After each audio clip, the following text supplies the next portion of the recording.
Hey guys, welcome back to my channel. So in today's video, I'm going to talk about how I use the RED Komodo for wedding videography.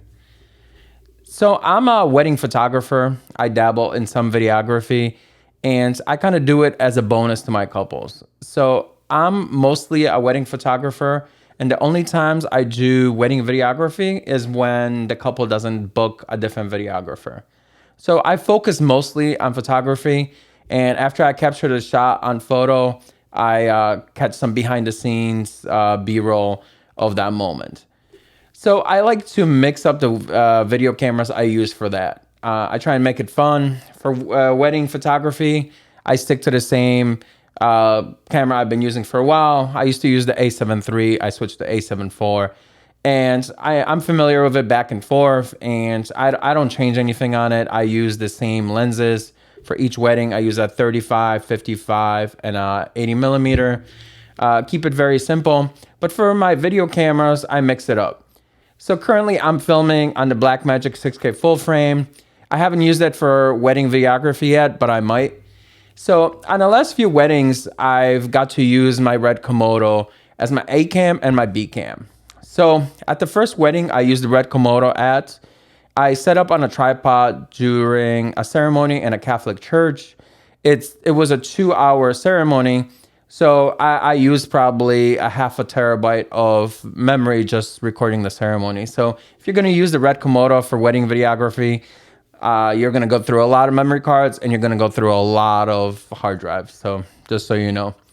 And I think the RED Komodo as a hybrid shooter, if you do both wedding video and photo, it's not the best choice. But like I mentioned, I do it as a kind of extra to my couples.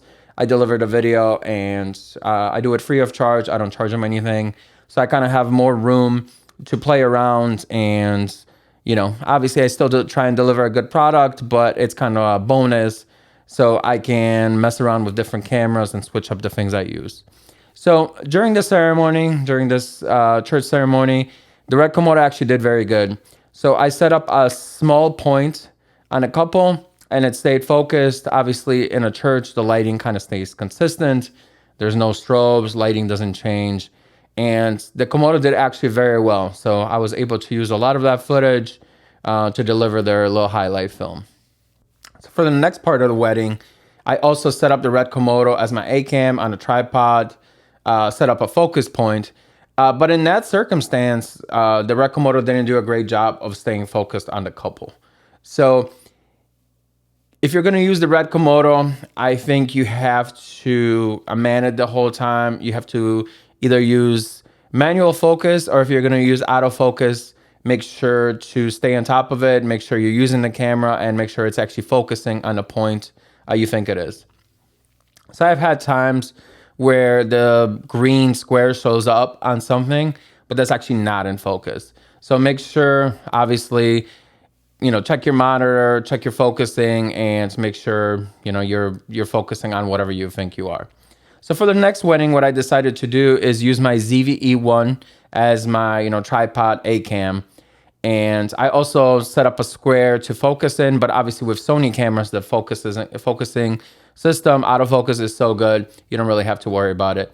There was only a few times where it focused on somebody else, not the couple, but that only happened because that person was in the square, the focusing square I set up, and they were kind of closer to the camera than actual couple. So I don't blame the camera for that. And for that wedding, I used the RED Komodo as my B cam. So I set up it in slow motion mode, so I did 40 frames a second, and then you know, I had awesome footage. Obviously, I was using it the whole time. I was able to pick the focusing point, you know, click on the screen and focus that way. Some shots I used manual focus, and it worked out pretty good. One thing I learned from that experience is when you do slow motion on RED Komodo, which I never knew, it detaches the audio from the video. So if you want to use that audio with that video clip, maybe you're not slowing down that actual clip and you're just going to put it on a 24 frame timeline and time the clip the same way, you're going to have to retime it and attach the audio back onto it. So it's like an extra step. So I recommend only using slow motion on RED Komodo if you're not going to use the audio, or else, you know, you're doing an extra, you know, step.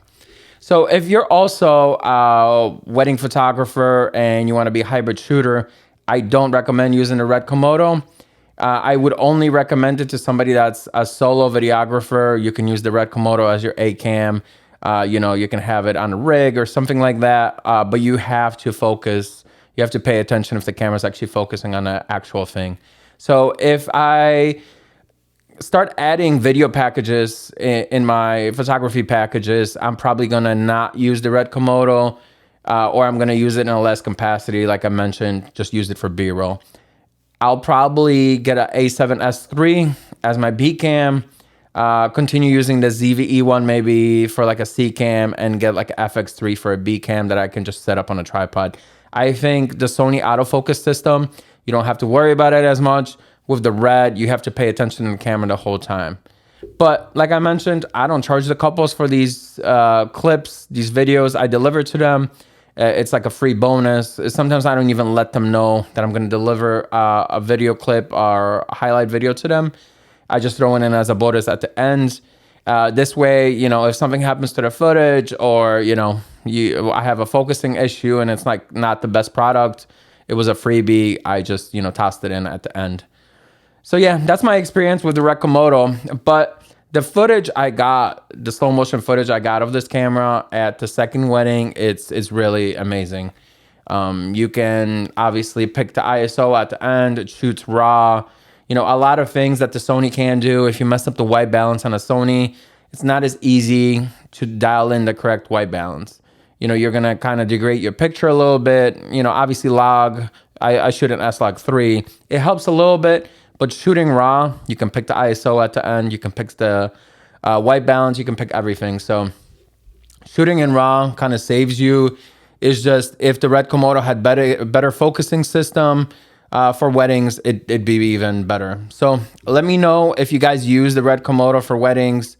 If you're a videographer, let me know if there's any crazy hybrid shooters that used the RED Komodo along with being a photographer. And yeah, if you guys have any questions, comments, let me know. Obviously, I just buy, different video cameras, and that's my fun thing to do.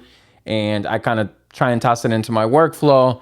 But for my photography, like I mentioned, I try and keep it simple. I know the camera. I know I'm going to capture great photos.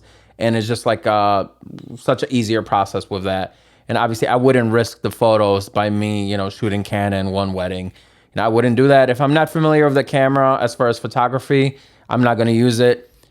And for videography, obviously it's a freebie to the couples. So I kind of try and experiment, use cameras like the RED Komodo.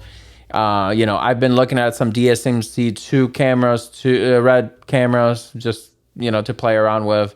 I never had the chance to have them. So yeah, if you guys have any questions, let me know. If you're not subscribed, subscribe. I put out these crazy videos about different video cameras I pick up and whatever else I'm into. So thanks a lot, guys. See ya.